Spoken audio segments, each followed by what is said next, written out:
Hey there everybody, Rizu Komasu at long last bringing you a Let's Play. It's been a long time coming, and at long last I've picked a game I wanted to LP. I know there are a couple of other LPs out there, but I decided what the hell. So, I'm not going to make you wait anymore. Big shout out to Hans Zimmer, Tim Rice, Elton John, and whoever worked on this music. Because out of all the Disney movies, I love this music the most. It is absolutely amazing, I kid you not. So we are going to be playing on normal difficulty. Why? Well, easy mode will give you the cat's meow, 9 lives. And the bosses will only take 1 hit to kill. Now that's no fun, is it? Difficult mode, however, is a little bit too difficult, as you only get 1 life and 1 life throughout all of the levels, with the exception of any you might earn on the way. Bosses will take 3 hits to kill, and they are a considerable amount tougher. So we will be going with normal mode. Bosses take 2 hits to kill, are moderately difficult, and you start with 3 lives, the video game standard. That sounds good to me. But enough of my rambling. In the immortal words of Timon the meerkat, it starts. So, you are going to be playing throughout these levels as the main protagonist of the Lion King series, Simba. With the exception of the bonus games, where you will be playing as Timon and Pumbaa, depending on which game you get. Now, what I just killed were chameleons. Simba does not like chameleons because they make him hate bath time. Whenever they lick you, they hurt. And whenever you hit them the wrong way, they hurt. 1 jump will kill them. Same thing with the porcupines, with the exception that you can't just jump on them right away. You either roar at them like I did just now, or you use your roll attack, which I will demonstrate on the next porcupine we find.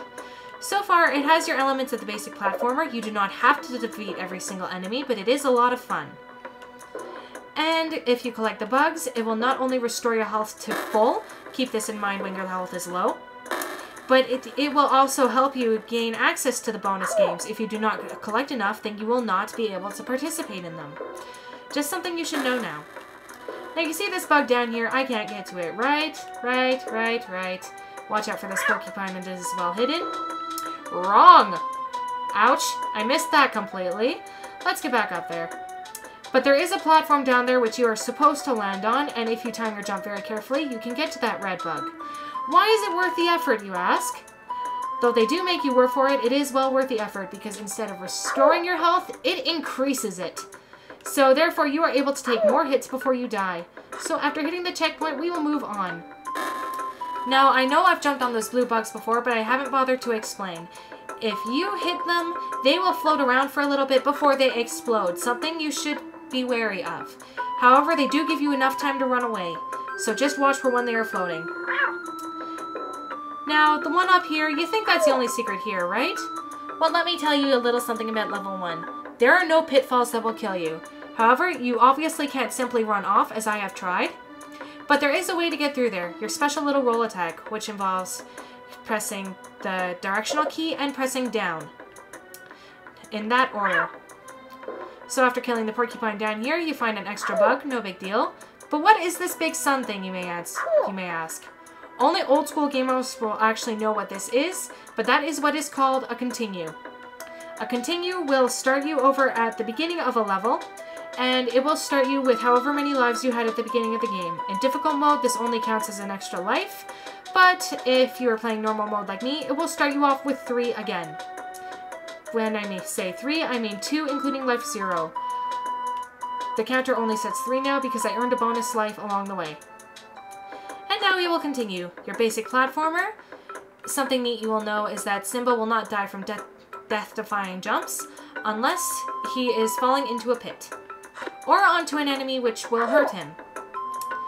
And now we get to hop the treetops! Yay! Simba gets to play as Tarzan. Now this is another one of those special bugs that will not restore your health. It will increase your roar meter, also very useful as roar is not only used in flipping over porcupines. It can also stun enemies. Apparently it wasn't that useful to me right then, but it is something you should know. Roar will go down to 0 whenever you use it, and it will also go down to 0 whenever you get hit. Be very careful of this. And now we are at our first boss, Ed the hyena. He looks a lot more formidable, but he does the stupid salute thing that Ed does in the movie.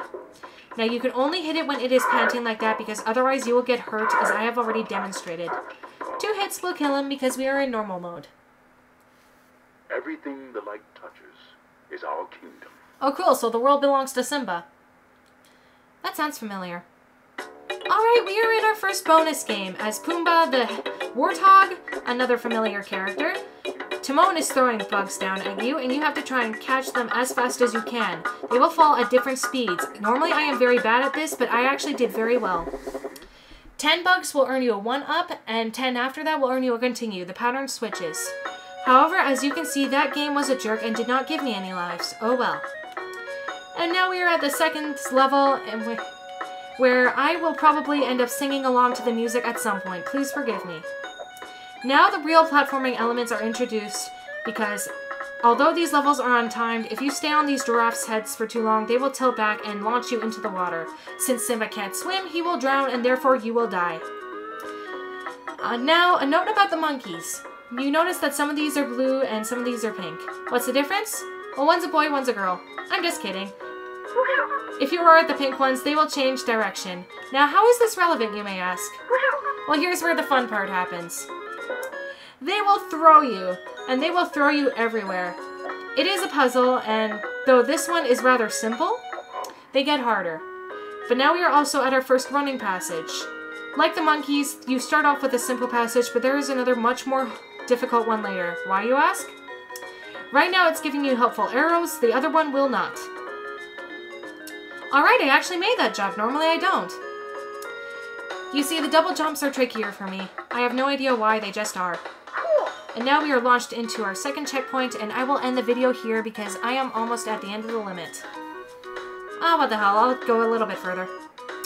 So you swing on rhino tails. Let's just hope they don't fart on... Ouch. Good thing I just hit a checkpoint. And let's hope that these guys don't fart on you, because otherwise, Simba will be stuck smelling very... Ouch. Okay. I should have ended the recording a little bit ago. So, unfortunately, we're going to be leaving on a bad note. Sorry about that, guys. This is Rizu Kumasu signing off. Adios. See you next time.